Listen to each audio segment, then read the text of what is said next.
Bonjour ou bonsoir, mesdames, mesdemoiselles et messieurs, selon l'heure à laquelle vous nous suivez ou que vous soyez, bienvenue dans votre émission Droit de savoir. C'est un plaisir pour moi de vous retrouver aujourd'hui et merci d'être fidèle à votre canal d'information Teler TV. C'est depuis pratiquement décembre dernier, et vous l'avez probablement constaté, que les hommes, l'Église au Congo-Brazzaville, ont haussé le temps. Des déclarations tout à fait différentes de ce que les Congolais étaient habitués d'entendre. Des déclarations qui, curieusement, font l'approbation d'une bonne partie de la population congolaise, mais très mal vues par le gouvernement congolais qui a déjà réagi par la voix de son porte-parole, Thierry Mongala, qui y voit d'ailleurs une ingérence de l'Église dans les affaires politiques. Peut-on parler du vent de la théologie de libération qui souffle désormais sur le Congo-Brazzaville?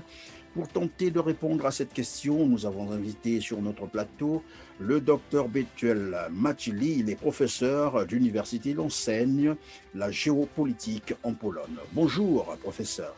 Bonjour, Monsieur Perrin. Merci, pasteur, d'être avec nous sur ce plateau. Alors, vous avez probablement suivi le message des évêques du Congo-Brazzaville, message relatif à l'élection présidentielle qui pointe à l'horizon en mars 2021. Quelle analyse faites-vous de ce message? D'abord, pour commencer, je dirais bravo aux évêques du Congo. Bravo. À tous ces évêques-là de l'Église catholique. Ce serait un souhait aussi que d'autres, justement, églises, comme par exemple l'Église protestante, l'Église évangélique du Congo aussi, fassent une déclaration semblable, parce qu'il y a lieu. Il y a bien une raison pour cela, étant donné que la situation est devenue très, très, très difficile. Tous les points qu'ont soulevé les évêques sont très bons. On est étonné de la réaction du gouvernement. Le gouvernement trouve que l'Église n'a pas à s'ingérer dans les affaires de l'État. Sûrement, le porte-parole du gouvernement a voulu faire allusion au principe de la séparation de l'Église et de l'État, mais qui en réalité, en régime démocratique, veut simplement dire que ceux qui devraient diriger le pays devraient le faire pour le peuple, par le peuple et avec l'aide du peuple. Donc, cela signifierait que même un évêque peut être élu, par exemple, président de la République, mais quand il est président de la République, il commence à s'occuper du peuple comme étant un tout universel, là où il n'y a pas seulement des chrétiens. En ce moment-là, l'évêque pourrait appliquer le principe que notre Seigneur Jésus-Christ a donné, que le Père fait briller son soleil sur les bons et les méchants, et il fait pleuvoir aussi sur les bons et les méchants. Donc, il s'occupe de tous ceux qui ont besoin de manger, de boire, de se vêtir, de se loger, ce qui devrait maintenant être le véritable but de la politique. Donc, ils ont soulevé un vrai problème. Une deuxième chose, on ne peut pas séparer l'homme de Dieu de sa vie.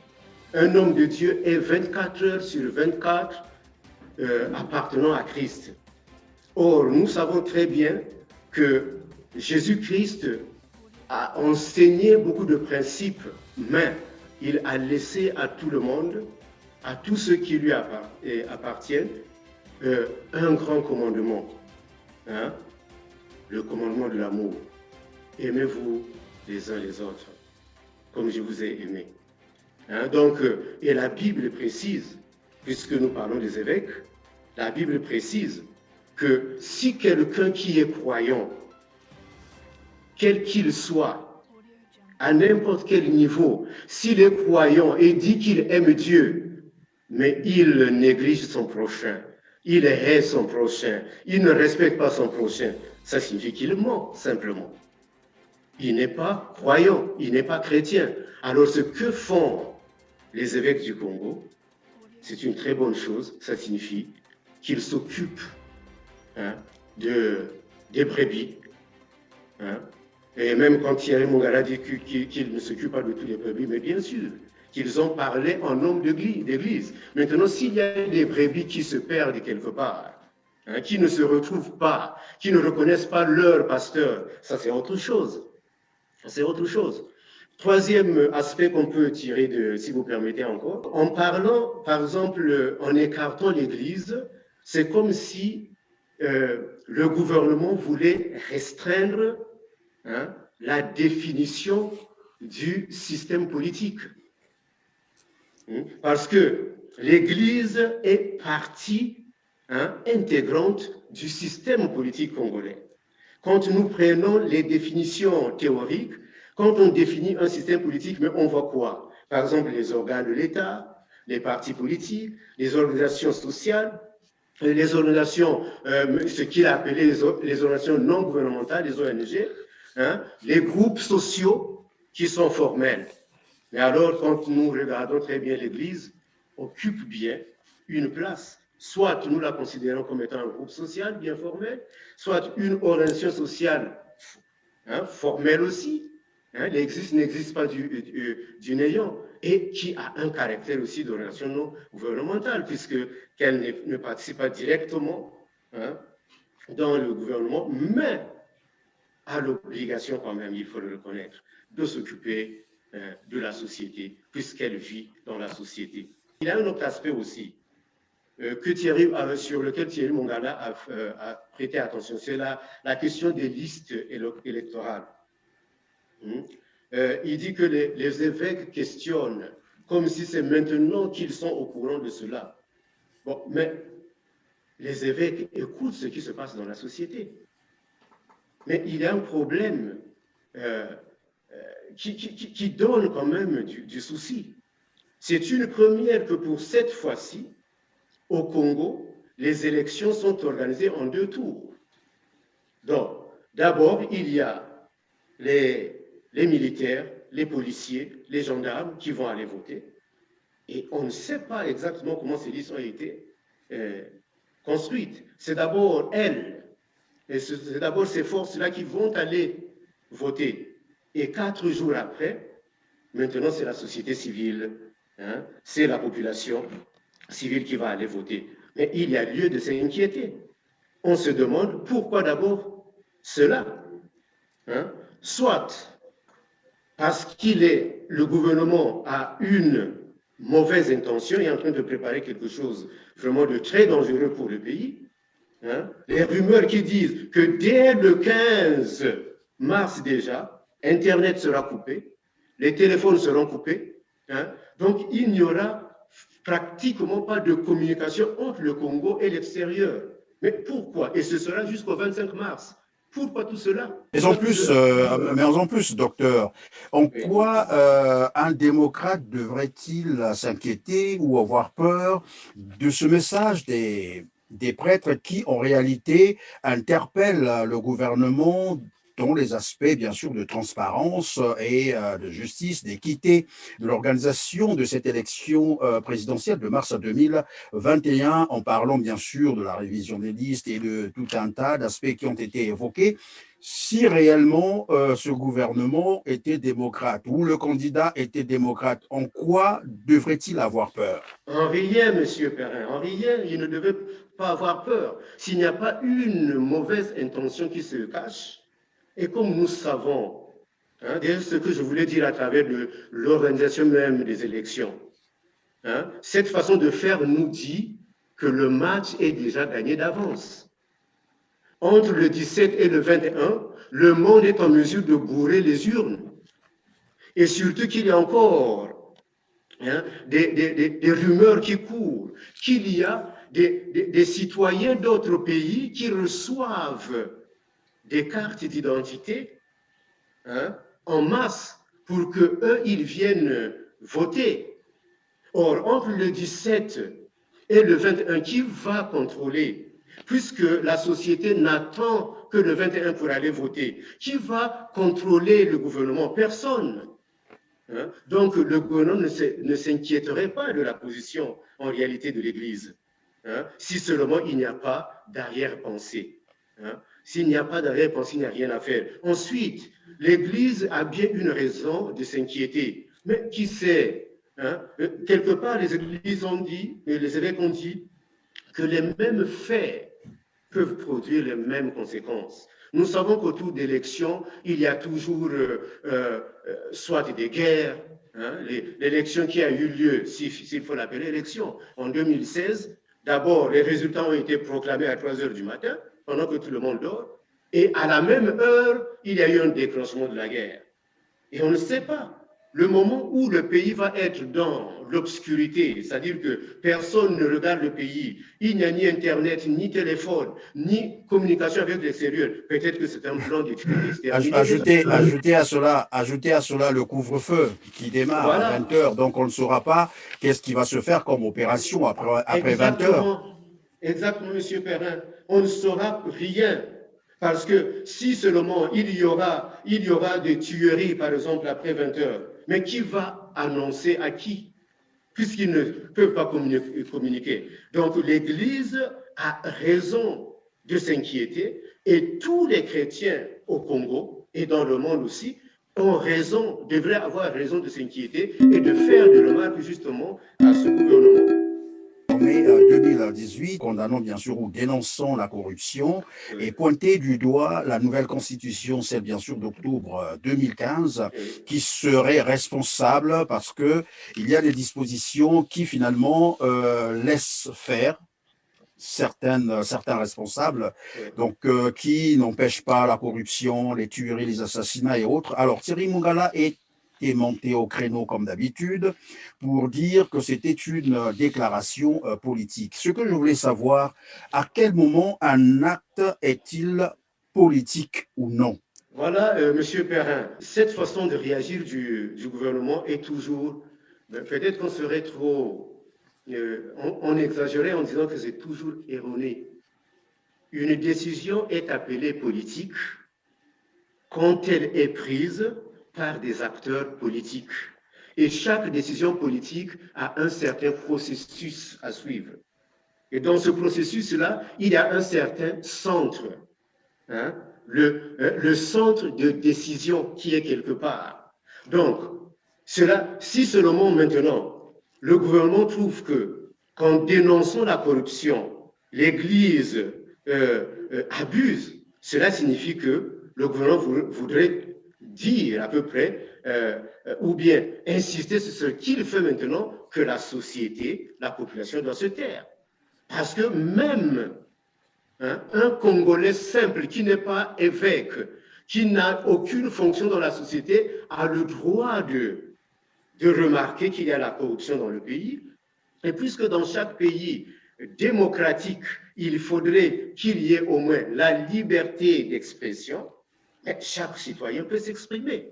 Mais or, avec le gouvernement ici, vous avez fait allusion à la Constitution de 2015. S'il faudrait que nous l'appelions Constitution. Vous savez qu'autour de cette Constitution, il y a des gens qui sont morts. On ne l'avait pas voulu, mais de force, le gouvernement a voulu, le régime en place a voulu obligatoirement adopter. En réalité, c'est une Constitution adoptée au niveau du clan du gouvernement. Et si on peut élargir le camp, c'est le Parti congolais du travail, qui jusqu'à maintenant là, fonctionne selon le principe de la dictature du prolétariat. Ce n'est pas moi qui le dis. Ce sont des textes. Chaque parti qui avait un caractère socialiste comme principe de fonctionnement, c'est le centralisme démocratique. Et or, comme c'est le centralisme démocratique, cela signifie que toutes les institutions du pays sont dominées par le parti. Et le gouvernement qui dirigeait un tel pays s'appelait la dictature du prolétariat. Donc, pour revenir à cette constitution-là, M. Perrin, excusez-moi, je voulais dire, nous ne l'avions pas acceptée. Elle a été imposée.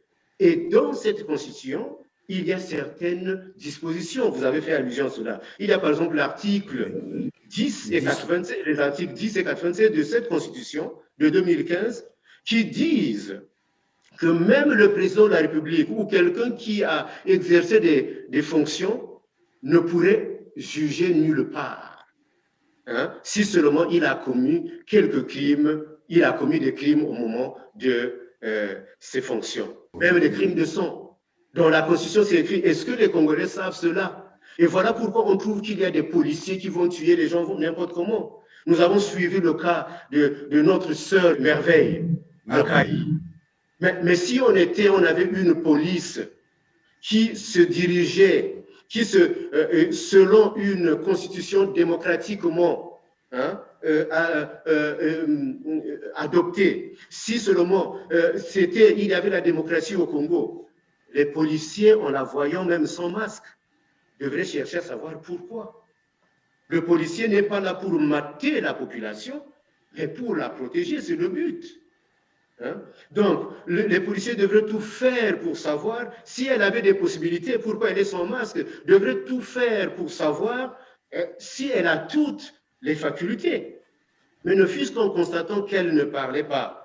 Mais c'était une occasion pour la police de chercher les parents, de lui demander où est-ce que tu vis, mademoiselle. On va aller te déposer à la maison. Ça, c'est le rôle d'une police qui est une police dans un pays démocratique.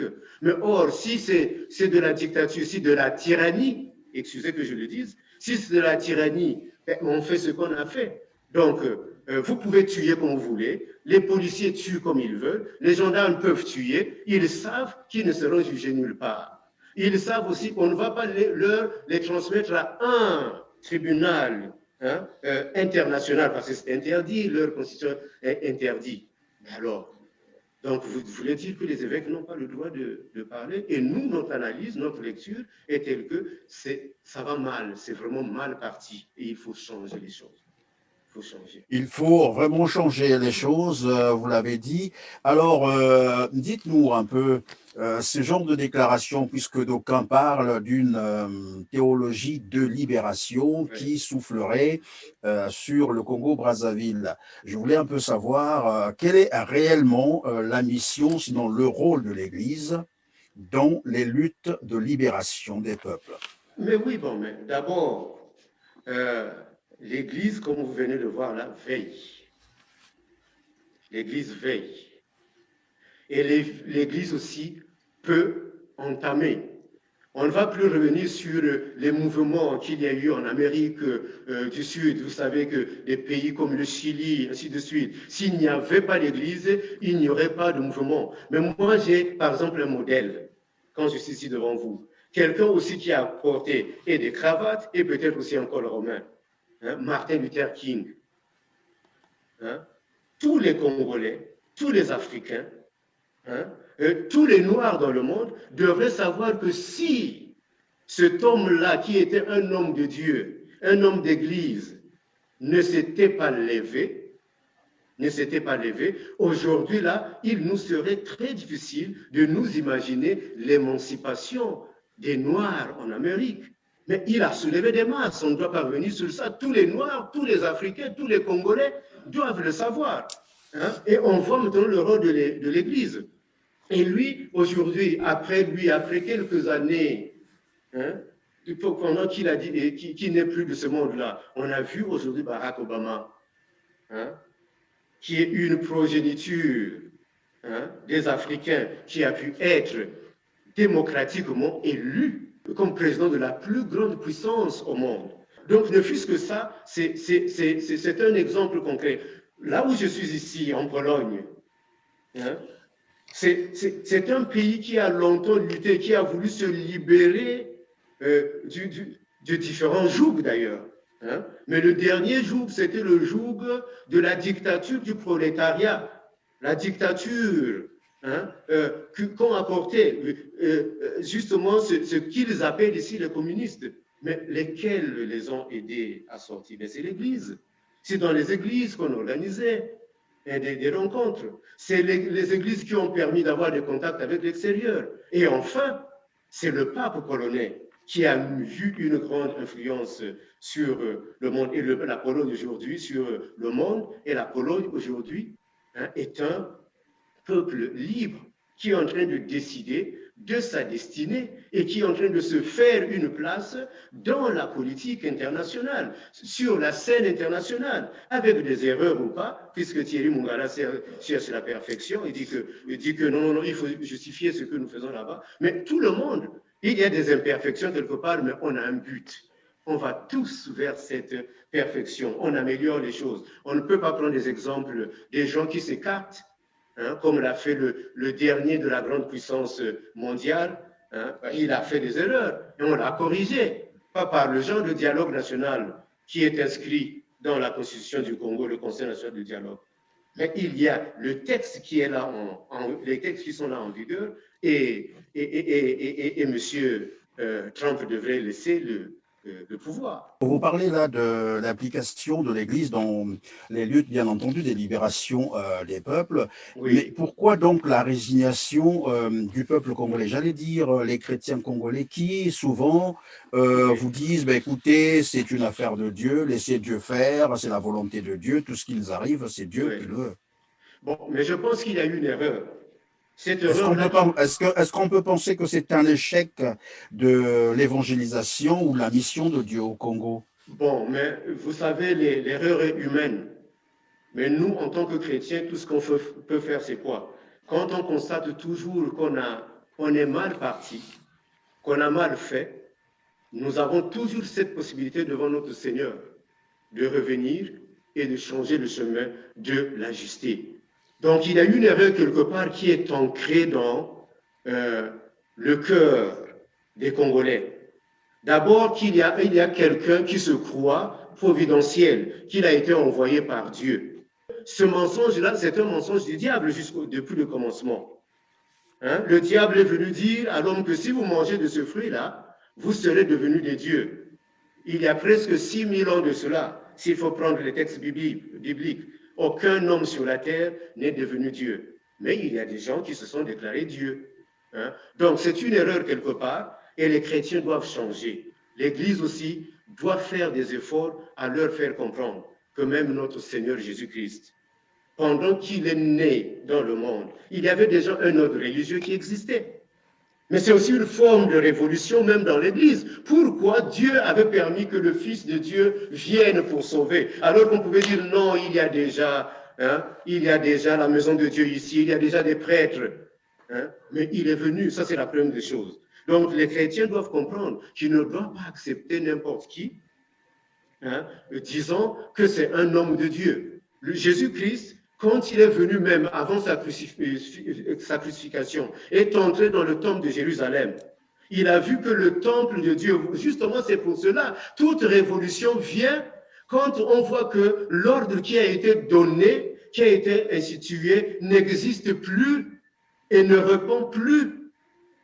Voilà, dans le temple de Dieu, il y avait des marchands, il y avait ceux qui faisaient des transactions. Jésus-Christ, pour la première fois, a montré sa colère. Il s'est fait un fouet et il a commencé à chasser tout le monde du temple, à renverser des tables. Il était en colère.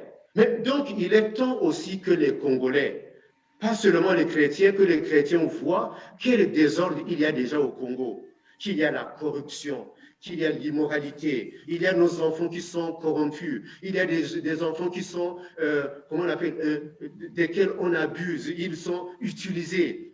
Il y a des gens, des enfants de 15, 16 ans, des filles qui deviennent des femmes qui s'occupent de toute une famille, parce qu'elles doivent recevoir de l'argent, des gens qui ont de l'argent. Le gouvernement fait tout pour maintenir tout le monde dans la pauvreté comme un moyen de gouverner sur eux. Il y a des moyens de diriger, soit par le mensonge, donc des fausses promesses, et soit par la peur, ou bien alors, et justement par l'immoralité, pour causer une certaine dégénération de la personnalité. Vous voyez que même sur le plan de l'éducation, aujourd'hui, là, nos enfants n'apprennent pas bien, même sur ce plan-là. Ils n'apprennent pas bien. Pourquoi? Parce qu'à tout moment, il y a des situations, et finalement, le Congo, qui devrait être un pays hein, très bien cultivé, devient un pays, je ne sais pas, je ne veux pas faire mal à mes frères et sœurs, hein, pour donner un adjectif, je ne sais pas lequel, parce que ce n'est pas de leur faute. Vous êtes en train de peindre un tableau comme pour dire que finalement ce régime a totalement échoué et que les chrétiens devraient prendre leurs responsabilités en main. C'est Oui, cela ce que oui, je oui, semblais Monsieur comprendre. Perrin, totalement. Le régime a échoué et les chrétiens, ensemble avec les autres, doivent se lever, doivent dire non à ce gouvernement-là, hein, doivent dire non à ce régime. Ils doivent dire non et reculer. Il y a ceux qui sont dans la police, ceux qui sont dans l'armée, ceux qui sont dans les administrations. Ils le sont parce qu'ils sont doués. Hein, je pense qu'ils m'entendent. S'il va falloir dire plus tard, même en patois, je le dirai. Hein? Donc, ils entendent très bien.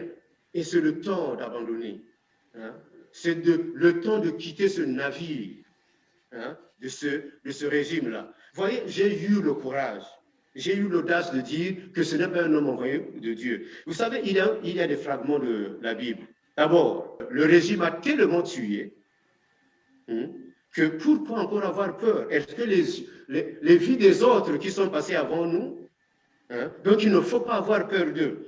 Et Jésus-Christ dit du diable, hein, Jean chapitre 8, verset 44, tout le monde, tous les chrétiens et non-chrétiens peuvent lire, que le diable a été criminel depuis le commencement. Il ne s'est pas maintenu dans la vérité. Il ne fait que mentir. Hein? Et lui, il est le mensonge et le père du mensonge. Oui, docteur, mais lorsqu'on fait, est-ce qu'on peut faire, on peut transposer cet enseignement dans la réalité congolaise? Qu'est-ce Ah, que mais oui, cela veut dire? monsieur Perrin, oui, voilà pourquoi je le dis. On reconnaît toujours les gens par leurs actes. Un arbre, on le reconnaît par ses fruits. En quoi ce régime-là incarne Dieu qui nous a créés et qui nous a donné Jésus-Christ? En quoi? On voit que ce régime-là ment. On vient de parler il ment. Il a fait beaucoup de promesses. Je ne suis pas obligé de les citer, que les Congolais qui sont là, peut-être les jeunes qui sont nés après 1979, ne le savent pas. Aucune promesse. Il y a même l'argent des générations futures, hein, les fameux 14 000 14 000 milliards. milliards. Où sont passés ces 14 000 milliards des générations futures? On ne voit pas cet argent. Ça, c'est du mensonge. Il est tueur, on dit depuis le commencement. Mais est-ce qu'on doit rappeler les crimes de ce régime? Et à dire vrai, il a même un acharnement sur eux, les hommes de Dieu. Joulou, le premier président du Congo, c'est un abbé. On a pu dire qu'il a tout volé. Après, l'histoire a montré qu'il n'a en réalité rien volé. Mais il faut chercher lesquels étaient dans ce mouvement pour instiguer une haine contre lui. Bon, bien sûr que ça porte discussion. Je veux vous montrer là où il y a des crimes. Joulou est allé mourir à l'extérieur. À l'extérieur, pas dans son propre pays, en Espagne. Massamba Deba, le deuxième président, celui qui a plus fait au Congo. Toutes les usines que nous avons eues au Congo, c'est au temps de Massamba Deba, qui n'avait pas des milliards que nous avons aujourd'hui. Ils disent qu'il n'y a pas de corruption. Massamba Deba a pu construire. Nous avons eu des usines textiles. Mais en fait, quand on était enfant, on voyait, mais c'était beau au Congo. Hein? Massamba Deba a été tué. On ne sait même pas là où il est enterré. Il y a des rumeurs qui disent que son corps a été donné aux fauves, là, au lion. Le zoo en question n'existe plus. Donc, on veut dire que ce régime-là, il est correct. On peut aller plus loin. Marien Ngouabi qui voulait s'entendre avec Massamba Deba, puisqu'il a vu que c'est un bon gestionnaire. C'est quelqu'un qui a bien fait pour le Congo, va s'entendre. Il a été tué lui aussi, catholique. Et à côté, donc le Massamba Deba protestant, fervent, a été tué. À côté, il y a Ngouabi catholique qui a été tué. On ne nous a jamais expliqué. Il y a la conférence qui a mis des éclaircissements sur cela. Mais qu'est-ce qu'on a fait? Ils s'en sont sortis habilement. On peut continuer. Il y a le cardinal Émile Biayena, tués vifs. Enfin, est-ce que c'est le caractère de Dieu? Dieu n'a pas lancé ce mauvais destin au Congo. Dieu n'a pas maudit le Congo, non, bien au contraire. Par la situation géographique, le Congo est bien béni par Dieu. Nous avons beaucoup de richesses. Nous avons le pétrole. Vous savez, aujourd'hui, là, si on peut prendre en compte que le Congo produit 350 000 barils de pétrole par jour, maintenant, on peut faire le calcul. On va prendre 10 francs CFA seulement. Hein? On va multiplier. C'est un petit opportunisme de ma part. Mais multiplier, combien ça va donner comme l'argent si on peut noter par jour qui entre au gouvernement? Que même les enfants du CP1 fassent le calcul, du CP2 fassent le calcul. Ils vont trouver combien entrerait. Est-ce que le monde devrait être dans la misère comme ça? Non. Et on peut continuer. Il y a aujourd'hui le président Pascal Lissouba qui devrait quitter son pays par force. Thierry Mungala était en train de défendre le démocrate Denis Sassou Nguesso parce qu'il est parti tranquillement. Mais il est revenu comment? Par les armes, c'est des gens qui sont morts. Il y a des choses qui n'ont pas été éclaircies. Hein? Les 350 disparus du beach. Hein? On sait par des rumeurs de morts par-ci, par-là, des gens enterrés, par-ci, par-là, des fosses communes. Il y a encore, par exemple, le 4 mars 2012, hein? Cette explosion-là, ces explosions-là, au nord de Brazzaville, on ne sait pas. Pauvre Tsuru, avec son monde, il a été tué. On ne connaîtra plus jamais la vérité et ce sont toujours les mêmes. Mais combien d'exemples? Nous sommes à l'extérieur. On élimine certains, on envoie des gens éliminer, c'est ça, c'est Dieu. Et docteur, finalement, c'est à tort que certains chrétiens pensent que c'est Dieu qui viendra les libérer, probablement qu'ils pensent à un Dieu physiquement qui viendra pour les dédouaner. Non, monsieur Perrin, c'est une erreur de leur part. Dieu libère. Qu'ils regardent comment Dieu a libéré le monde dans l'histoire. Quand Caïn a tué son frère Abel, Dieu a suscité Seth. Quand l'humanité est devenue très basse, qu'il y a eu beaucoup de mal dans le monde, au point où il y a même des esprits, les démons du diable qui ont commencé par s'accoupler avec des humains.